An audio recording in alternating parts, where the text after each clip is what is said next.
এবার কিছু দেখছে, দেখতেও তো কিছু শিখন যায়। ওই আমি সব একদিন করছুন কিতা 14 জন 16 জনের জামা তুললে 2 জন করে কি হয়, খাওয়ানো দেয়, ওই রান্নার দায়িত্ব দেয়। যারা তবলিগ করছে এরা এই ওয়াজটা বেশি বুঝবো।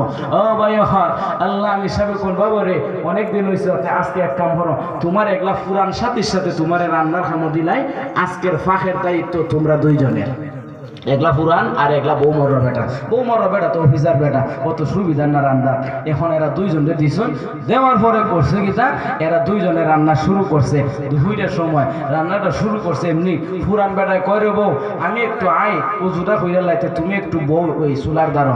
এখন হি বেটা গেছে উজু করতো, ই বেটা তো কিছু দেখছে, ওখান দেখছে তরকারি দিপল খাই গেছি গিয়া, লবণ দেওয়ার সময় হয়ে গেছি গিয়া, বেটায় বুয়াম থেকে 1 খাবলা লবণ লইয়া 14 জন মানুষের রান্না 1 খাবলা লাগবো না নি, তখন বেটা করছে কেদা লবণ দিলাইছে।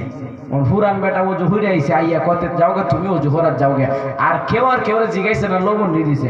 পুরান বেটা মনে করছে হে কোনো লবণ দিতে চিনবো। আর পুরান বেটা তো এটা মনে করছে নয়টা গেছে উজু করতো, কিন্তু পুরান বেটা তো হে বেটার দায়িত্ব আদায় করছে। বেটা আইয়া কিতা করছে, 1 খাবলা লবণ দিছে। লবণ কমিছে না বেশি হয়েছে? আরে বেশি, খালি বেশি না, ইটা খাইবার মতো না, এমন বেশি গেছি। সুবহানাল্লাহ। মাত বুঝতেছেন নি? চলতো নি? যদি হল চলতো না তো আইতো হুজুর।